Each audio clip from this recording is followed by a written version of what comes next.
Coming to you from a cozy little condo high atop Old Fourth Ward, Atlanta. Welcome to The Ron Show on America One Radio. Here's your host, Ron Roberts. All right, thank you for listening, whether it's on America One Radio, Progressive Voices via TuneIn, whether you listen via podcast. We thank you for finding your way to The Ron Show. Thank you so much for that. It's really easy to get mired in the negative. The Senate passage of the One Big Beautiful Bill wasn't set in stone. Lisa Murkowski, the deciding vote. Actually, Vice President J.D. Cushion Pusher Vance was the deciding vote. But thanks to Lisa Murkowski caving, almost literally bought off with some carve-outs for her state so that the rest of the United States would suffer for a bill that she herself said she doesn't even like. NBC News Ryan Nobles asking her reaction to Senator Rand Paul telling her that she took a bribe. Senator Paul said that that your vote was a bailout for Alaska at the expense of the rest of the country. Oh my God. That's what Senator Paul said. Question was easy. Senator, we've got the... I didn't say it, ma'am. I'm just asking for your response. My response is I have an obligation to the people of the state of Alaska. And I live up to that every single day. I fight for my state's interests, and I make sure that Alaskans are understood. When people suggest that federal dollars go to one of our 50 states in a, quote, bailout, I find that offensive. I advocated for my state's interests. I will continue to do that, and I will make no excuses for doing that. Do I like this bill? No, because I tried to take care of Alaska's interests. But I know that in many parts of the country, there are Americans that are not going to be advantaged by this bill. I don't like that. It would have taken 4 GOP senators to vote against this bill in its form to not pass. Lisa Murkowski looking out for her constituents in Alaska, a state, by the way, with a population of about 270,000 people, less than the county I live in the state of Georgia, got a little carve out to make an awful bill that she doesn't even like a little bit more palatable. So she sold out the rest of the United States for her 740,000 constituents in Alaska. But is that really all that unusual for a Republican to do that when this entire bill is about handouts to an extreme few, the super wealthy, the super big corporate, at the expense of the rest of the United States? No, in fact, it tracks. It's par for the course. I got mines. What about y'all? You're on your own. But hey, again, I can get mired in the negative, or I could look at some of the positives in the bill. The no tax on overtime. That passed. Let's go to Newsweek. Alice Higham reporting. The Senate's passage of President Donald Trump's sweeping tax reform, the One Big Beautiful Bill, marked progress on a key campaign promise by including a provision to eliminate federal income taxes on overtime pay for certain workers. For certain workers and for a certain amount of that overtime pay. The Senate passed the bill, a sweeping Republican-led tax reform package on July 1st, yesterday, following a record-breaking vote-a-rama. The measure narrowly advanced by a 51-50 vote. Vice President J.D. Vance, deciding vote. Numerous tax-saving promises were made by Trump during his 2024 election campaign as he vowed to bring down costs and put money into the pockets of American workers. Trump promoted the no tax on overtime policy as a way to boost blue-collar incomes and reward extra effort. Estimates from the White House suggest that workers benefiting from the deduction could see up to $2,000 in annual tax savings. Okay, so here is Alice's breakdown. The policy will impact Americans who work beyond standard hours, 40 hours for those in full-time roles, in hourly wage jobs. The no tax on overtime provision would allow individuals to deduct up to $12,500 of overtime pay from their taxable income for tax years 2025 through 2028. That's right, it sunsets. While couples filing jointly could deduct up to $25,000. The deduction phases out for those earning more than $150,000 individually or $300,000 as a couple. This move does not eliminate payroll taxes for Social Security and Medicare on overtime income, nor does it affect state taxes. The White House projects average savings of up to $2,000 annually for qualified workers. But while it could save money for eligible workers, the Nonpartisan Tax Policy Center estimated in February this year that only 2% of all U.S. households would benefit, with an average tax cut of around $1,800. For the lowest earning households taking home less than $33,000 a year, very few will see significant gains. Just 1.4% would be expected to benefit by about $450 a year, while the average increase is only $10 for most in this income group. I don't know that that'll make up for the cost of healthcare costs climbing, thanks to rollbacks in Medicaid, which a lot of folks who are hourly wage workers are on because they already don't make enough. So really, is there a gain there? Sorry, I'm trying to look at the positive here. I promise you I am. How about this one? The $1,000 Trump account for babies. Remember that? This story filed by Ashley Murray, Georgia Recorder, June 25th. Tucked in the one big beautiful bill, a proposal for tax advantage Trump accounts, each seeded with $1,000 from the government for certain babies born in the United States for the next few years. But financial experts and advocates for low-income children are not overly impressed. Damn it. The idea is not new and has been likened to other, quote, baby bonds programs aimed at reducing the growing wealth gap, like state-run trust funds in California and Connecticut. Democrats in Congress have introduced a bill to create a similar federal program. The White House has touted the proposal in the tax and spending cut measure as, quote, pro-family, and one that, quote, will afford a generation of children the chance to experience the miracle of compounded growth. At a June 9th event to promote the Trump accounts, featuring CEOs of top American companies, President Donald Trump promised the pilot program will make it possible for countless American children to have a strong start in life at no cost to the American taxpayer. Speaking at the same event, top House Republican tax writer Representative Jason Smith of Missouri said, quote, every child born under this policy will have a better shot at a future. It does not matter if they live on a city block or on a country road. This will make a significant difference to their lives. But wait, there's more. Critics say the accounts, as proposed, would mostly benefit children born to wealthier families. Well, they also say the restricted access accounts and the one-time government contribution of $1,000 will not help in the face of cuts to food and health programs for low-income people written into the massive budget reconciliation bill, titled as the One Big Beautiful Bill Act. Now, here's how the Trump accounts would work. And, of course, it's got to have his name on it. The investment savings accounts would be available to U.S. citizens born between 2025 and 2028. Again, another sunsetting little boost there, right? And whose parents, if legally married, already have Social Security numbers. So you know who that leaves out. Each year from a child's birth to age 18, family and friends, parents, employers, churches, and other private foundations could contribute up to a combined $5,000 annually to the investment account that will track a stock index and gain interest accordingly. So you'll get the $1,000. Other folks, family, friends, parents, employees, can contribute as well. Deposits into the account are taxed. Later on, withdrawals would be subject to the long-term capital gains tax, a tax on the profit made from selling an asset or investment that a person has held for longer than a year. After reaching 18, the account beneficiary could access half the account's value only for qualified expenses that include higher education, college, vocational training, the purchase of a first home, and costs associated with an enterprise for which the beneficiary has received a small business loan or a small family loan. The beneficiary could access the remaining half of the account after age 25. At age 31, the account loses its status as a Trump account, and any remaining balance is taxed as income. Here are the drawbacks. The Urban Institute warns that the proposed structure of the account will mostly benefit wealthy families who already have the resources to grow the funds. The bottom 80% of households, by income, only hold half as much cash on hand as the top 20% of households, according to the left-leaning think tank's nationwide financial health data.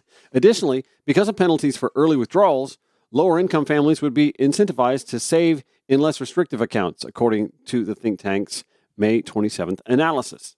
We'll include that in the show notes at ronshowatl.com. The Institute recommends the government provide more contributions based on income level, beyond just the one-time $1,000, and lessen the penalties for accessing cash for catastrophic events. A 2023 Democratic legislative proposal put forth by Senator Cory Booker of New Jersey and Representative Ayanna Pressley of Massachusetts aimed to create an account that would target the benefit to children from lower-income households. Their plan suggests accounts be initially seeded with $1,000, and then children would receive up to an additional $2,000 annually based on their family's income level. According to Booker's and Presley's plan, a child from a family of 4 brings in less than $25,100 in annual income, would have an estimated $46,200 in investment savings by the time they turn 18. I mean, that's college tuition money.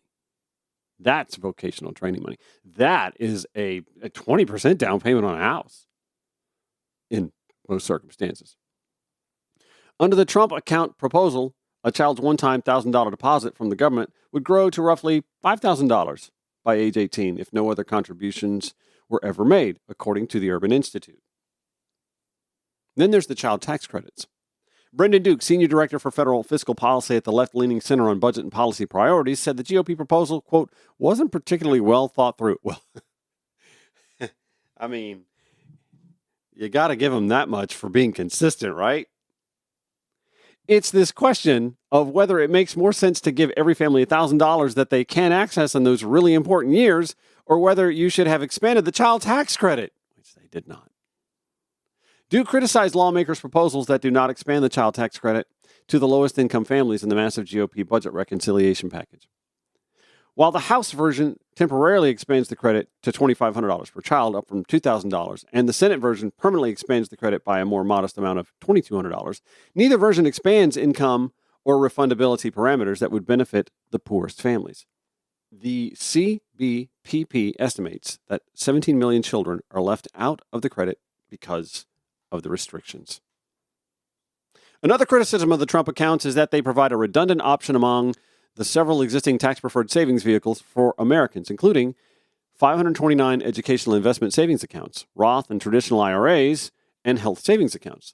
The Tax Foundation's Alex Murkowski said the account is a move toward complexity rather than simplification. We already have plenty of savings accounts with specific purposes and a lot of different strings attached, said Murkowski, a senior policy analyst with the right-leaning foundation. We don't really need another targeted account for a specific purpose rather than a more easily accessible account with fewer conditions. Again, that's the Tax Foundation's Alex Murkowski, a right-leaning tax policy foundation. It's The Ron Show, America One Radio, Progressive Voices via TuneIn. The website, ronshowatl.com. The phone number, text or leave a voicemail if you'd like. Comments, we'll take them. 404-919-2725. My email address is ron@ronshowatl.com. At ronshowatl on your preferred social media platforms. Looking for the positives in the one big, beautiful bill. I'm having a hard time finding them. And when I do find them, I always find these caveats that really dilute any good that may be coming from them. How about the one big, beautiful bill eliminating taxes on tips? Let's go to Natalie Wu at CNBC. One key provision in the bill would create an above-the-line deduction for tips earned by workers in occupations that traditionally receive tips. There's that caveat. That means a bartender, for instance, would be able to deduct the total amount of their tips from their taxable income in a given year. A few restrictions apply, however. We do, don't they? The approved Senate version phases out for individuals making more than $150,000 a year, or $300,000 a year for joint filers, and it expires after 2028. I don't know what a bartender makes in a place like New York City, but I bet you they make good money. I bet you it's not inconceivable that they might make more than $150,000 a year, right? Or a high-end restaurant server? Oh, sure. I'm sure they make pretty good money. Anyway, the deduction is also capped at $25,000. The exemption also applies only to federal income tax. Tipped workers would still be subject to state and local income and payroll taxes, obviously, because this is a federal tax bill. Currently, tips are treated as regular income and must be reported along with wages on a worker's W-2 form. That's the way the law has been for decades. Lawrence Pond, a certified public accountant and certified financial planner in Redwood City, California, told NBC. If enacted, the provision would mark a major shift by allowing tipped workers to deduct tips directly from their total income. About 2.5% of the U.S. workforce, or 4 million workers, held jobs where tips are common in 2023, according to an analysis by the Yale Budget Lab. Of those, about 60% of households with tipped workers would receive a cut, according to the Tax Policy Center, one that would amount to about $1,800 per household per year. However, the proposed tax would primarily benefit higher income tipped workers. Here we go again. Mostly because those who make less than the standard deduction already owe no federal income tax. The top 20% of tipped workers would receive an average tax cut of $5,768. Hey, that's not nothing, right? While the bottom 20% would only receive $74 on average, according to the Economic Policy Institute. Additionally, opponents say the proposed law would introduce financial inequalities among employees making the same amount of money. Two workers earning the same annual income could face vastly different tax burdens simply because of the nature of their livelihoods, wrote the Tax Foundation's Abir Mandal in April.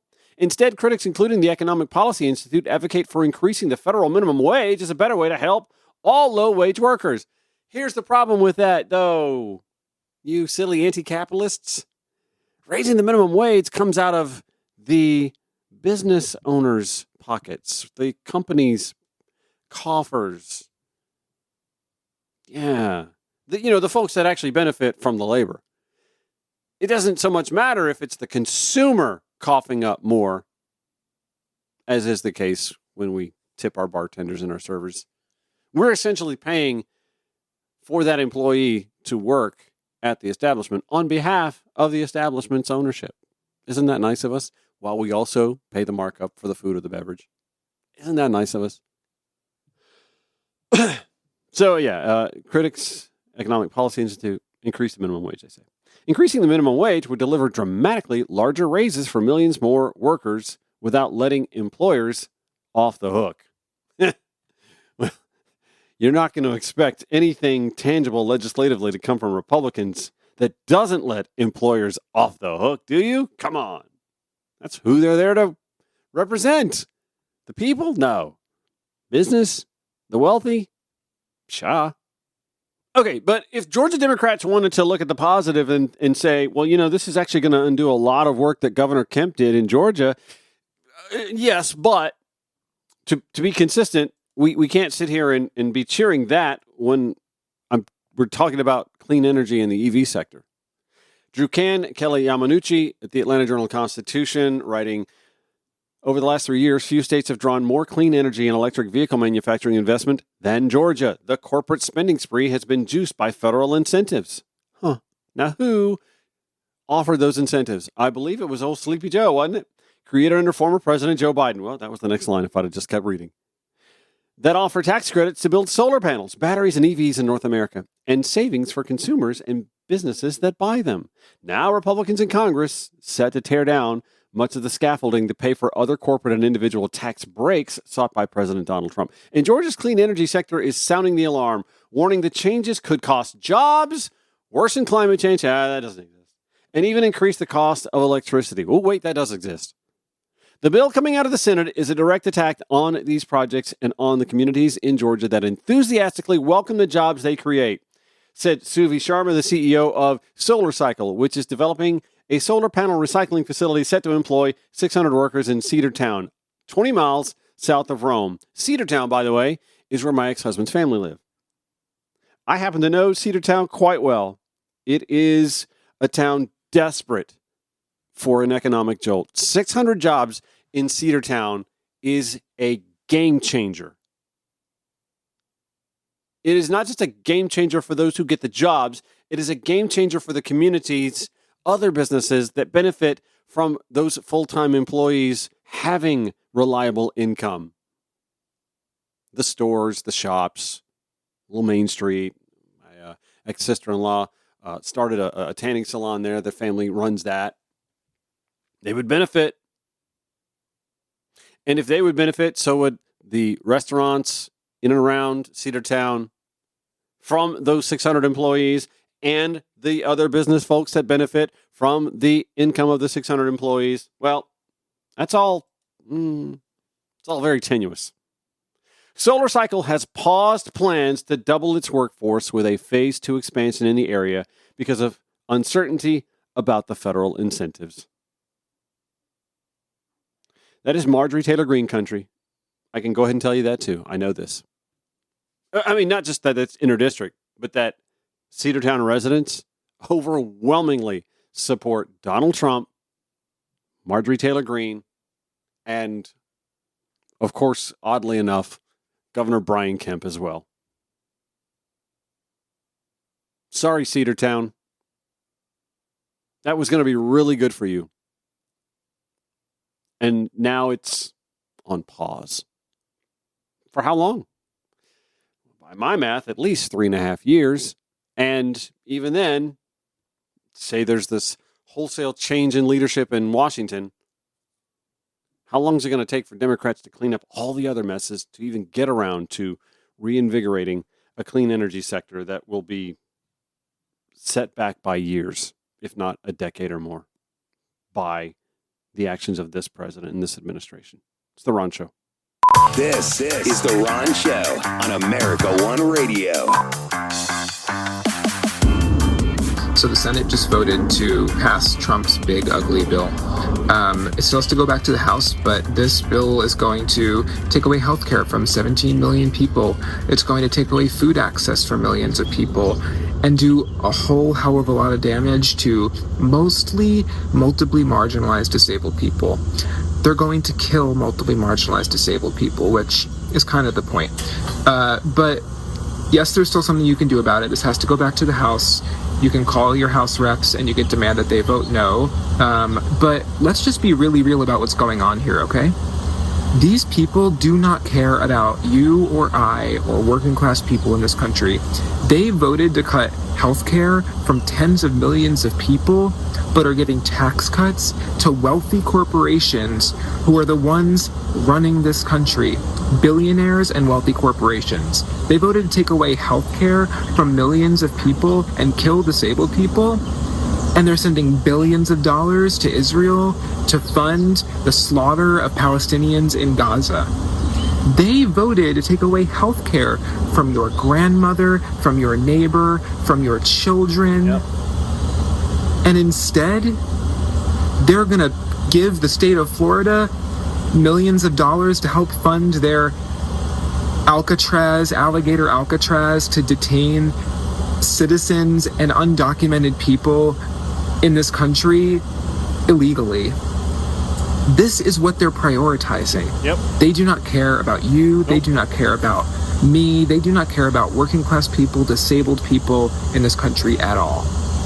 So what do we need to do right now?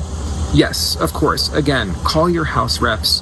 Do what we need to do. But this is a plea really to the disability community. We need to help our people survive. We need to think about what we're doing to build something new. Because these systems that we're trying to save, these systems that we're trying to change, already don't work.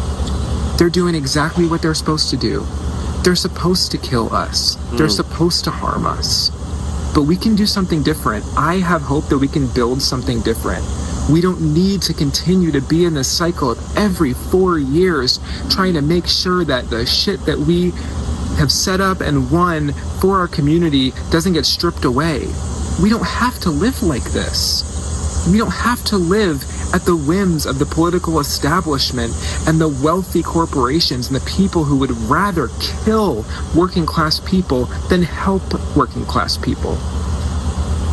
So this is a call to action for the disability community. This is a call to action for all of us. Let's build something new. Let's take care of each other. And let's remember that these people don't give a about us. They don't give a about you or me or our parents or our children.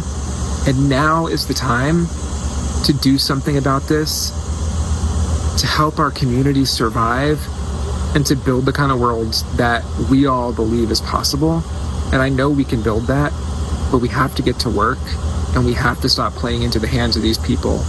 That is the voice of Dom Kelly. He is the founder and CEO of New Disabled South and New Disabled South Rising, both of those nonprofit organizations. He is a husband and father. He has lived this entire life with cerebral palsy. He knows what it's like to wake up every day and struggle, and yet he fights and advocates for others. The antithesis of MAGA. thinking of others, empathy, the sort of thing that MAGA is seemingly incapable of. They're popping champagne bottles and celebrating. And oh my God, the photo of DeSantis and Trump and Kristi Noem laughing it up at Alligator Alcatraz yesterday. It's wow, man, wow. And I can, let's stick with that. Actually, I'll get back to the green energy stuff in a little bit, but I want to read for you a little bit of an op-ed that was in the Atlanta Journal-Constitution. Days ago. I only know it was days ago. Dr. Carrie Perry writes that Georgia mothers' lives are at risk if Medicaid cuts reduce maternal care coverage. Writing, our country's Medicaid program is a lifeline for millions of people with chronic illnesses and disabilities, with financial challenges, and who are pregnant. But through efforts to impose widespread budget cuts, Congress has put the stability of the crucial Medicaid program on the chopping block. House of Representatives set a target of cutting $880 billion from Medicaid, threatening devastating consequences for the healthcare system and jeopardizing the health of patients and communities here in Georgia. Physicians like us know that cuts to Medicaid, America's critical healthcare safety net, would be catastrophic for our communities. Carrie writes, as OBGYNs, we are terrified of the potentially disastrous impact these cuts would have on our obstetric patients specifically. Women serve as the focal point of their families, the heart of so many functions in their communities, and often as the economic foundation in their homes.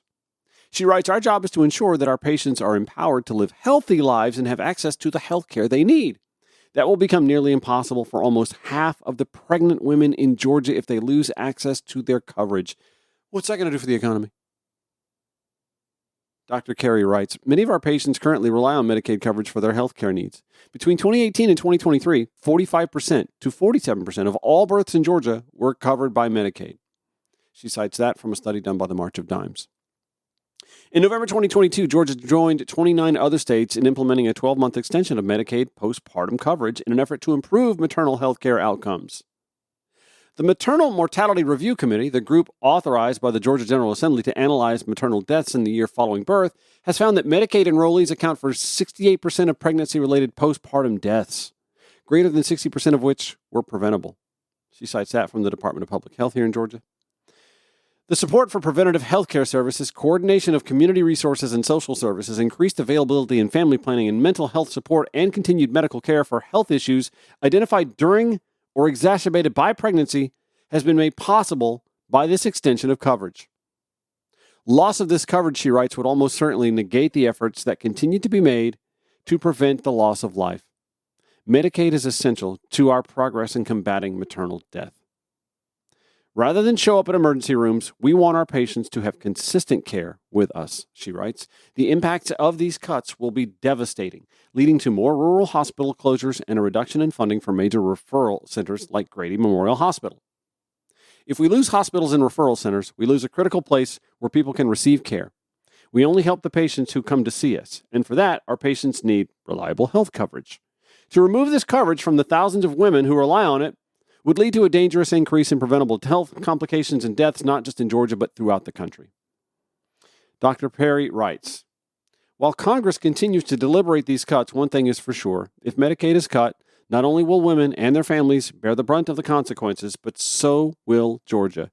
It is not too late for us to raise our collective voices in support of Medicaid and oppose these steep cuts. We urge our elected officials to push back against these proposed cuts. The lives of our fellow Georgians depend on it. The pro-life party, though, so pro-life. But what about the economy, Ron? Okay. Back to Kristi Yamanuchi and who else wrote this? I'm sorry, I forgot your name, buddy. That would be Drew Kahn.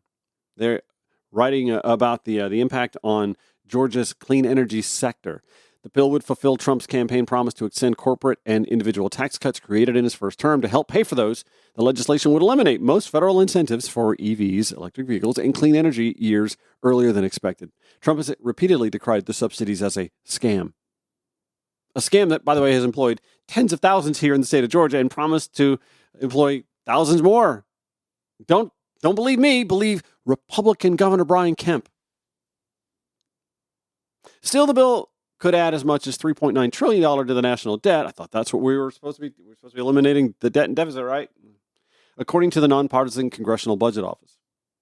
And even some Trump allies don't agree with clawing back support for clean energy, which many businesses in Georgia and beyond have staked their investments on. In comments on the Senate floor in the wee hours Tuesday morning, Senator Raphael Warnock said these tax credits are working. I know firsthand because they're working right now in Georgia. He is pointing to the fact that these tax credits are working, and that would, by the way, benefit politically someone who might be running for federal office later, a guy by the name of Brian Kemp, the governor of Georgia.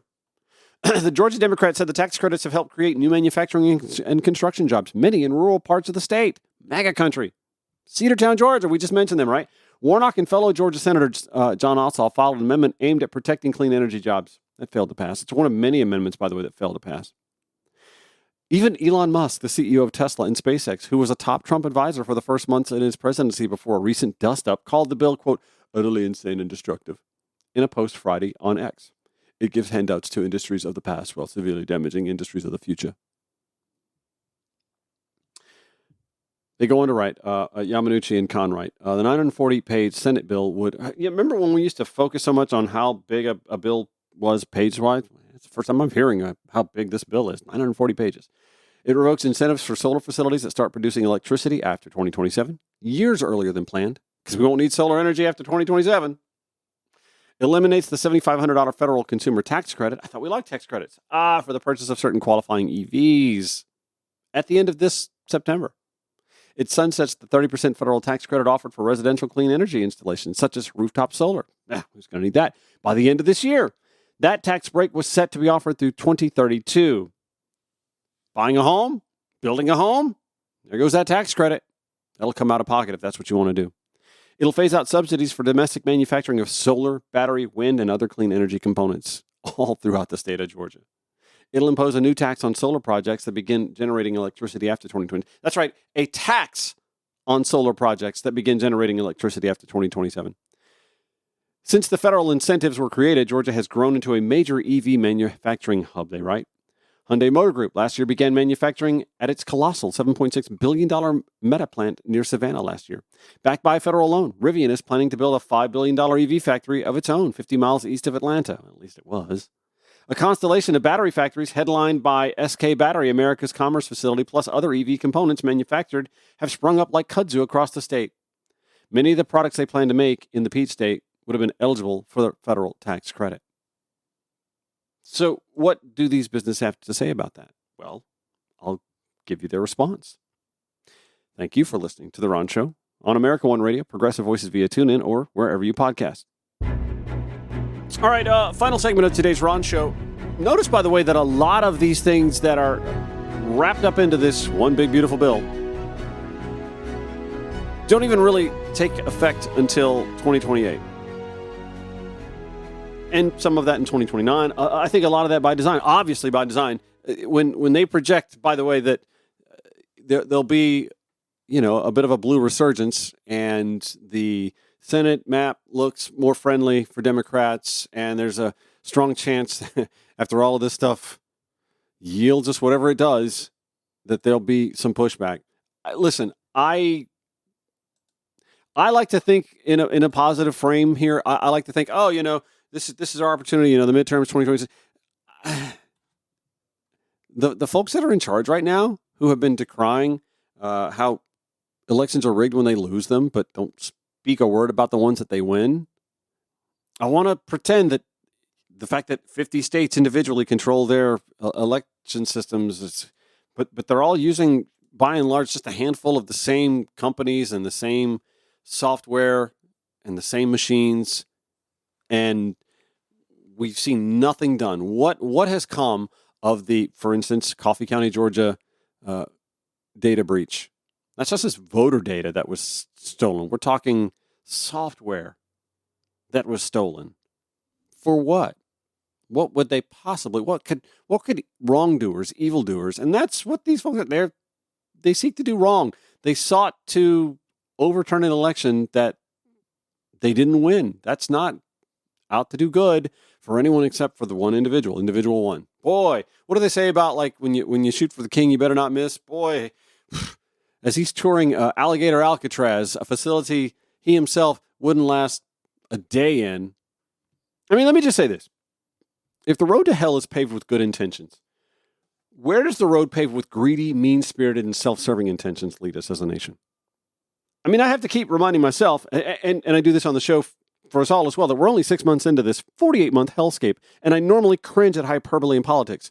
But to witness people celebrating the continuation and addition of tax cuts overwhelmingly benefiting the wealthiest of the wealthy on a day when 10 to 12 million Americans may lose health care in the coming years, as the president tours something he likes to call Alligator Alcatraz to house the undocumented who don't self-deport, when there's no such place for illegal employers of the undocumented to fear going to, when anyone with an unbiased view of justice and the rule of law in this country knows he ought to be behind bars himself.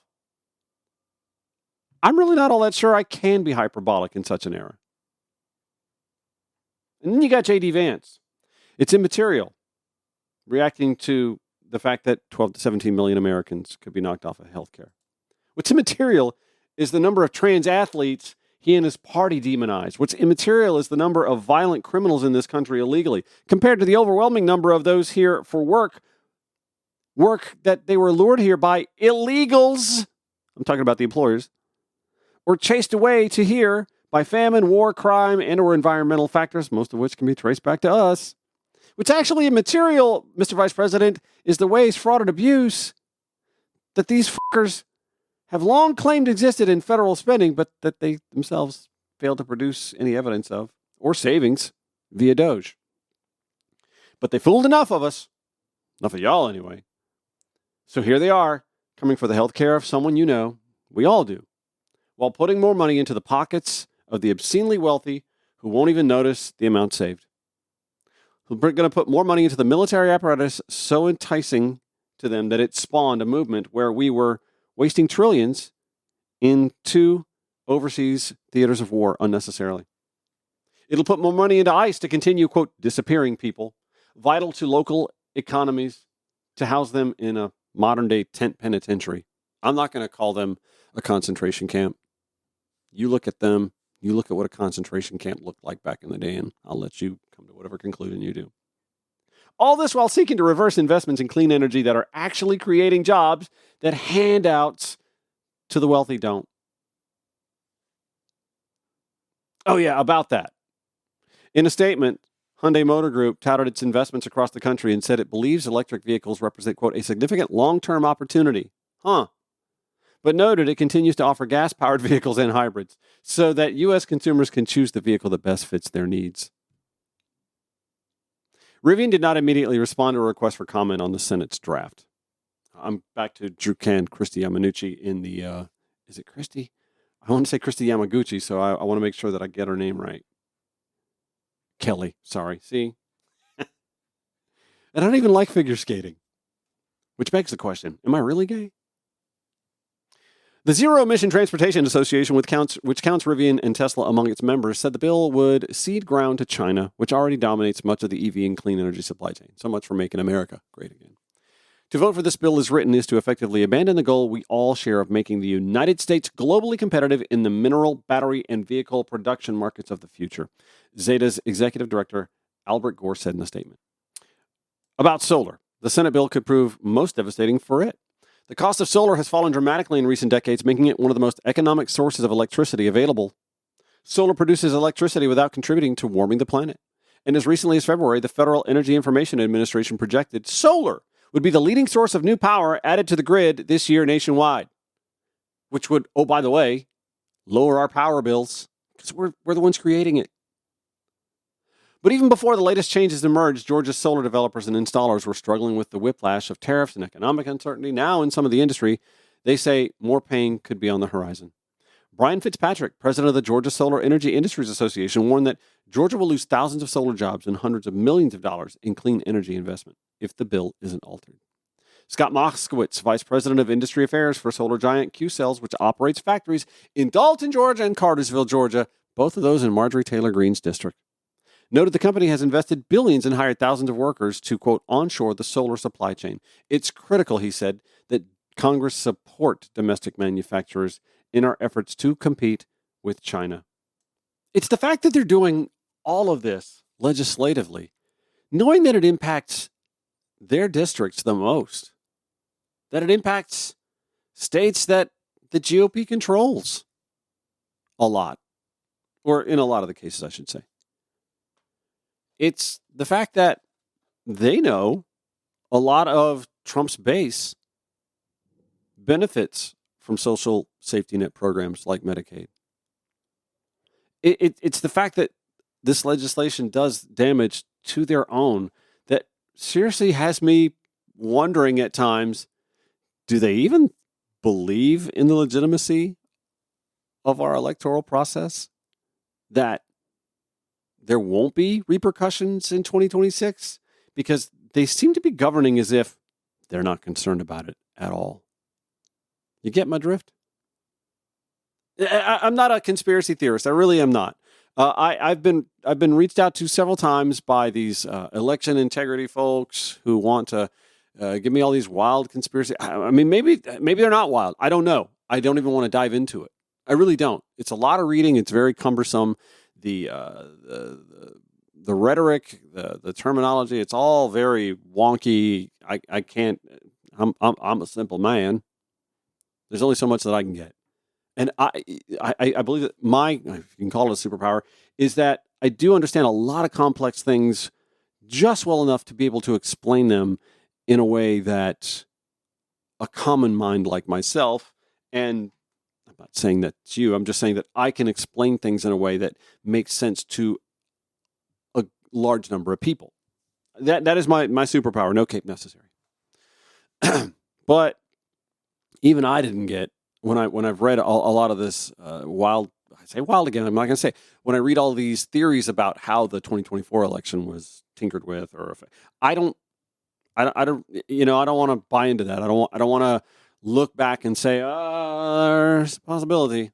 Like the next Trump Elon Musk dust up will probably yield that for us if that's even a case. Okay. And I'm not saying it is. However, again, Coffee County voter and election, technology data breach. What was that for? But it's their actions that tell me that they're not worried about 2026 and they're not worried about 2028. Or if they are worried about 2028, they're just setting a lot of traps that mean that whoever does win in 2028 has to deal with them. Or they could just, do what they like to do, which is just kick the can down the road a few more years. The expiration of the Trump tax cuts that progressively and overwhelmingly benefited the 1% more than the rest of us, that was just going to be a return to a tax rate for the wealthy that, again, they wouldn't have noticed it. The overwhelming majority of them would not have noticed it.